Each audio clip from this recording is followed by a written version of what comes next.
Hi అండి. అందరికీ నమస్తే. వెల్కమ్ టు పిఎస్ఆర్ వంటిల్లు. ఈరోజు నేను ఆవకాయ కోసం చిన్న ఉసిరికాయలను తీసుకున్నాను. వీటిని కరెక్ట్ మెజర్మెంట్స్ తోటి ఆవకాయ ఎలా పెట్టుకోవాలి అనేది ఈ వీడియోతో మీకు షేర్ చేస్తున్నాను. వీడియో ఎక్కడ స్కిప్ చేయకుండా లాస్ట్ వరకు చూడండి.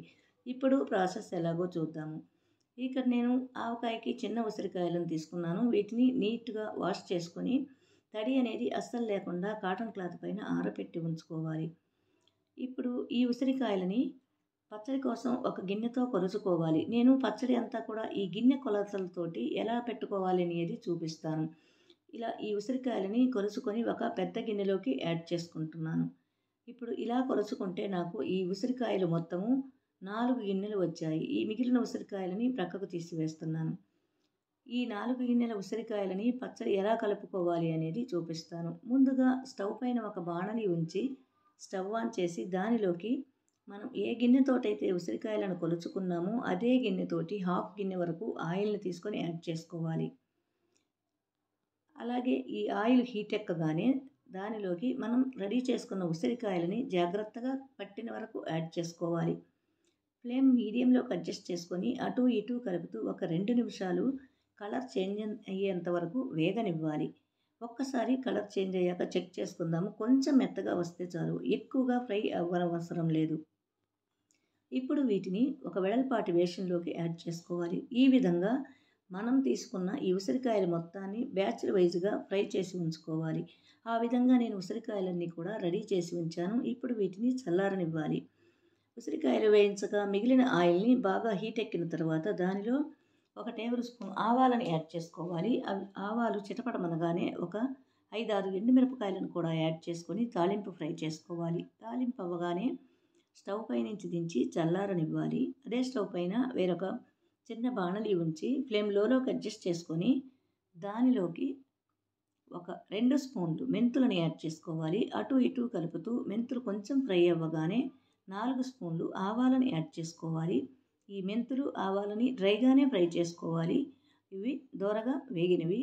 ఇప్పుడు స్టవ్ ఆఫ్ చేసి దించి ఈ మెంతులని ఒక బౌల్లోకి తీసుకొని చల్లారనివ్వాలి. చల్లారిన ఈ మెంతులు ఆవాలని ఒక మిక్సీ జార్లోకి యాడ్ చేసుకోవాలి. ఇప్పుడు వీటిని ఫైన్ పౌడర్లా మిక్సీ వేసుకోవాలి. మెంతి ఆవాల పొడి రెడీ అయ్యింది. దీన్ని ఇలా ఉంచి మిక్సింగ్ బౌల్ ఒకటి తీసుకొని దానిలోకి మనం ఏ గిన్నెతో ఉసిరికాయలను కొలుచుకున్నామో అదే గిన్నెతోటి 3/4 గిన్నె వరకు సాల్ట్ని యాడ్ చేసుకోవాలి. అదే గిన్నెతోటి హాఫ్ గిన్నె కారాన్ని యాడ్ చేసుకోవాలి. అలాగే మనం మిక్సీ వేసి రెడీ చేసుకున్న మెంతి ఆవాల పొడిని కూడా దీనిలోకి యాడ్ చేసుకోవాలి. అలాగే 1 స్పూను పసుపును కూడా యాడ్ చేసుకోవాలి. ఈ స్పైసెస్ మొత్తం బాగా కలిసేలాగా కలుపుకోవాలి. ఈ పొడులన్నీ ఉండ అనేది ఎక్కడా తగలకుండా నీట్గా కలుపుకోవాలి. అంతా బాగా కలిసింది.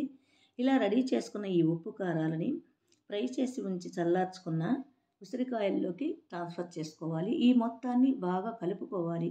ఈ కాయల్లోకి ఉప్పు కారాలు బాగా కలిసేలాగా చూసుకోవాలి. అంతా బాగా కలిసింది. ఇప్పుడు దీనిలోకి చల్లారిన ఈ తాలింపును కూడా యాడ్ చేసుకోవాలి. అలాగే ఈ తాలింపు అంతా కూడా ఈ ఉసిరికాయల్లోకి బాగా కలిసేలాగా కలుపుకోవాలి. ఇదంతా బాగా కలిసింది. ఇప్పుడు ఈ మొత్తాన్ని ఒక్కసారి బాగా అరిమి పెట్టి దానిపైన మూత పెట్టి 3 డేస్ వరకు ఊరనివ్వాలి. 3 డేస్ తర్వాత ఒక్కసారి మూత తీసి చూద్దాము. చూడండి, పచ్చడి అంతా బాగా ఊరి ఆయిల్ అంతా ప్రక్కకు బాగా తేలింది. మనం పోసుకున్న ఆయిల్ కూడా బాగా సరిపోయింది.